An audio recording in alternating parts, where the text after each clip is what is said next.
All right, let's do that thing where Case kind of winds up and he takes us around the division. Don't fuck around.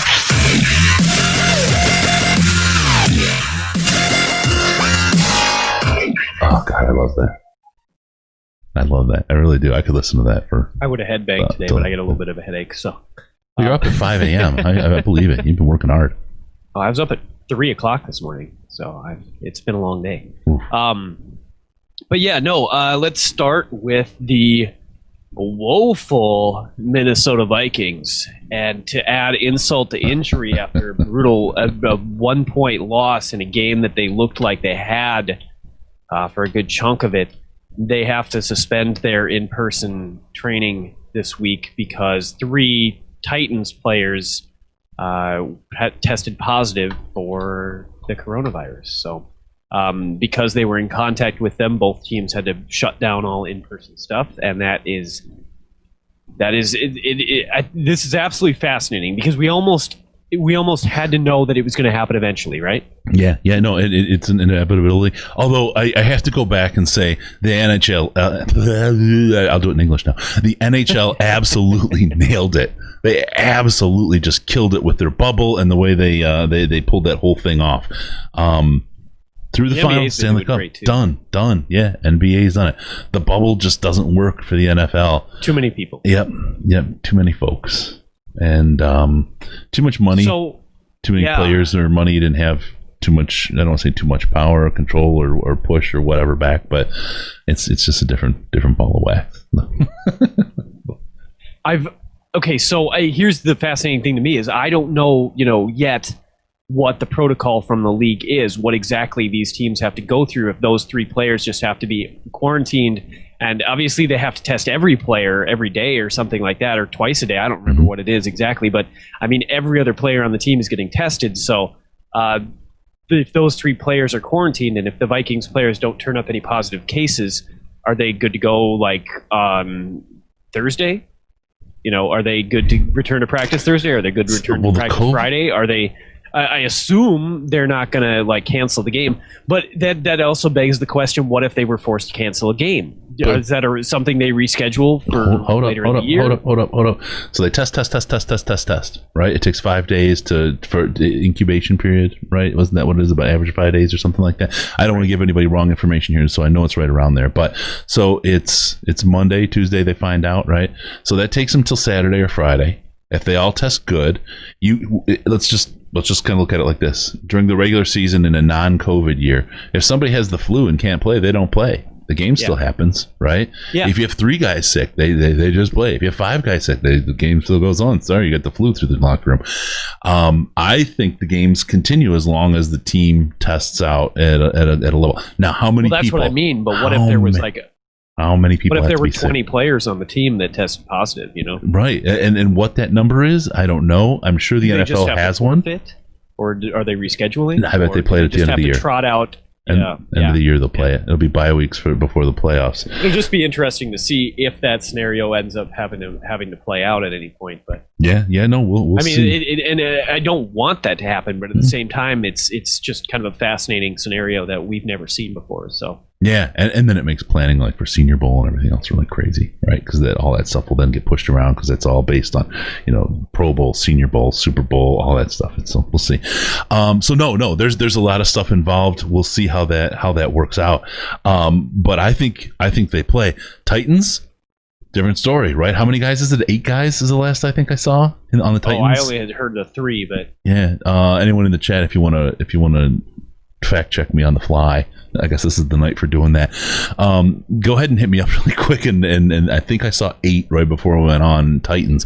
That may be that may cross a threshold of too many players. I don't know what the NFL's threshold is, but 3 guys, 5 coaches. There it was. That was the 8 number. So we'll see how that goes. I mean, we'll see if they play. We'll see what that means. And it's interesting. 3 players, 5 coaches. Yeah, it's okay. Okay.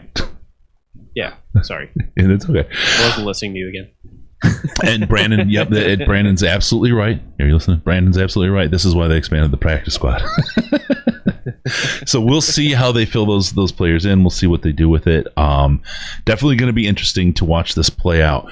For a team that absolutely didn't need it, a week of no practice for the Vikings, that really sucks for them. Right, I mean that would be an absolute lion situation, right? That would before Jacksonville. It'll be the end of the bye week. Everybody's fine. Then all of a sudden they got sick. They did something over the bye week, and now they can't show up for Jacksonville. You're missing like 3 of your top players or something. That's just the Lions thing to do. So the other thing, sorry, keep going. Keep swinging the bat. Okay, the other thing with the Vikings I just want to mention, and if you didn't watch any of the Vikings game, I would recommend going and finding Justin Jefferson's highlights. He's scary. That kid is their first round pick this year, wide receiver. He's a frightening player. I will say he had a showboat on a play that was, to me, would be worrisome if a Lions player did it. Because I'm surprised he didn't get flagged for unsportsmanlike conduct, because he started dancing before he even got into the end zone.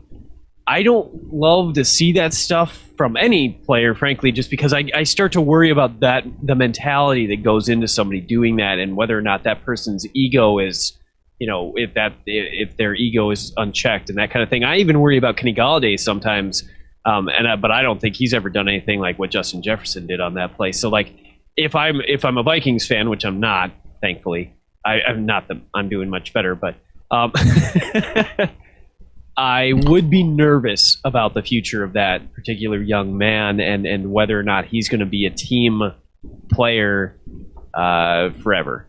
I do think he's extremely talented, and I think they're probably happy they got him. For the time being, but I could see that relationship eventually ending poorly. I got to give Mike Hodges a shout out really quick.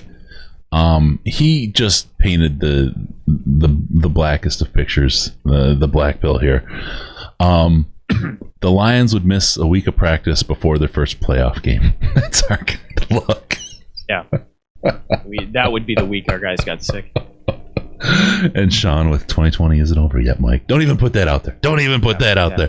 Oh my goodness. Okay, continue. Sorry. I do think before moving off the Vikings, I do think that they will improve as the year goes on. They're still struggling majorly with their pass protection, and I don't know that they have a great answer for that. But they're going to try to shuffle things around. They should at least find different ways to alleviate it or distract from it, that kind of thing. So I am surprised that they're 0-3. They did look good through most of this last game, and I like for sure thought they were going to beat the Titans at several points in the game, and it just didn't. It went the other way, and obviously we've seen the same thing happen to us too. Mm-hmm. But I do think they're a better team than their record would suggest. And I do think that they will be a tough team to face later on this season. So Vikings. You feel like you're still going to see that Vikings and Bears swap.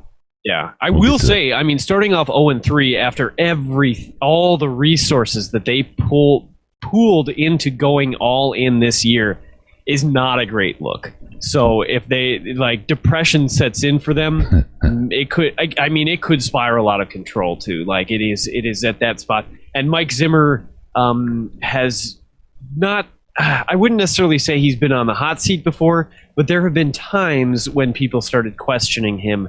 And if this season were to completely get out of his control, I think he gets one more year for sure, but he might be in major trouble if that were to happen for the rest of this year, if he wasn't able to get this team under control and, and at least finish with a, respectable 6, 7, 8 wins. So. No.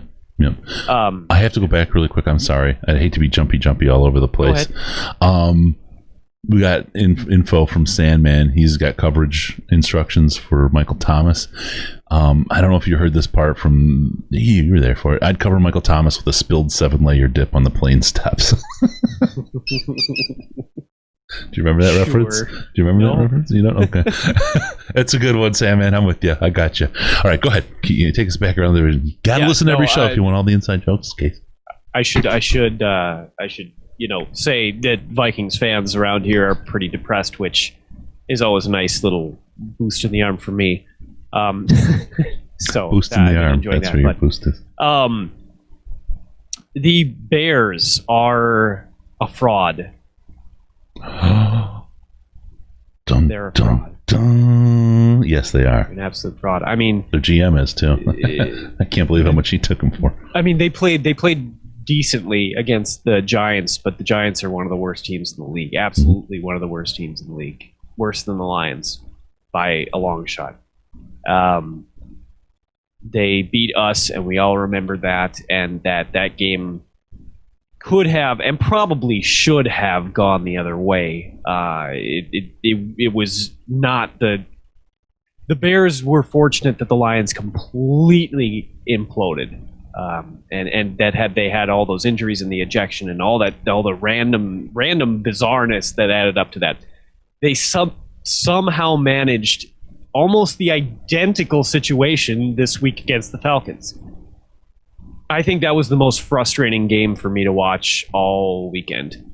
Because, I mean, the Falcons, it almost was a carbon copy of our week 1 game against the Bears, where we had them. We had them on the ropes, and then just, like, made stupid decisions and couldn't execute and tried to throw the ball instead of running the clock out, which I'm not necessarily saying you should never do. Right. I'm just saying that throwing it 3 times instead of milking some clock to get yourself to put the pressure on them was a mistake. They obviously, if you haven't heard, they benched Trubisky and Foles as their starting quarterback for the time being. I think that's a good decision for them, but I don't think it's because I think Nick Foles is a very good quarterback. It's because Trubisky is so terrible, of course, except for 5 minutes against us. But they are living a charmed existence at the moment, and I do not see that continuing as their schedule gets much more difficult going forward. And I don't disagree in the least bit with what you're saying there. I think that they're in a place that they don't belong, and we'll see that go. Detroit fan man nailed it. Vikings coach Zimmer can't get fired. Imagine how unattractive the Cousins contract looks to a potential candidate. I mean, who are you going to recruit for that? Well, that's perfect because that gives us the better shot at the top coaches, doesn't it? Yeah. Well, like I say, I don't think he would get fired this year, no matter how bad they were, but he would certainly start feeling a hot seat next year again, because he was he was borderline on a hot seat. I think we talked about it several times last year, not last in the off season, the year before, and all these things. We've talked about how Mike Zimmer can at times be overrated, and what exactly would he have to do? Anyway, that's neither here nor there. History. Is that what you're going to say? But, yeah. Right. So moving on to the Packers, I am scared of what the Packers have been able to do without Devontae Adams. It's incredible. They have outperformed anything I thought they were going to do already this year. Sure. Holy crap! What a powerhouse this team is. And to see Lazard step up, they absolutely needed a wide receiver to step up, and it sucks that they had one do it. I was banking on that. They wouldn't have anybody but Devontae Adams. I do want to just really quick do the old, because I don't often do this, right? I'm not the kind of guy that takes care of myself in front of other people, but I picked up Lazard as a flex play over the week this week, and boy, did he score a lot of points. Very nice. Thank you for stepping up. Thank you very much. Thank you. What's your record? I think I'm 2-1 in both leagues. Sure. I'm 1-2, but I have the second highest total points for in the league, so I've just kind of gotten hosed a little bit. But I think that's still a strong position to be in going forward. So. The Dynasty League we put together in the Slack, I'm a little nervous about Ash and Wisco's teams. They're pretty well put together. Hoping that the injury bug comes along like it has for me. I mean, I'm fielding a team, and I've got a great team. I built my team for like year 2 and 3, really, with the players I grabbed, and I think I'm in good shape. But right now with the injuries, I don't have a single guy except my backup quarterback scoring points on the bench because they're all hurt. So we'll have to see how this plays out. I'm a little nervous against those fellas because it's bye weeks and everything else. Yeah. So. Ooh, okay, All yeah, right. FTP. So, like I said, I'm not sure there's too much else to say about the Packers other than FTP. we made fun of the Jordan Love pick, and you could, I heard Mercedes Lewis on the radio today talking about how a guy like Aaron Rodgers doesn't need motivation; he wakes up motivated, that kind of thing. But he's playing the best football he has in the last few years. And you have to wonder if that isn't a major factor in him, a renewed vim and vigor, for the game. He's no longer feeling safe. I also, people always talk about how coach and quarterback combo should get better in year 2, but that doesn't always happen. Mm-hmm. It sucks that it's happened here. I think because I was not a strong believer in Matt LaFleur, but unfortunately, he's been doing a hell of a job this year. So. Yeah, the only thing we can take away from this, besides FTP, is that the only love in Aaron Rodgers' life is Jordan. So we can rest comfortably with that, knowing that he's a miserable, terrible, horrible person.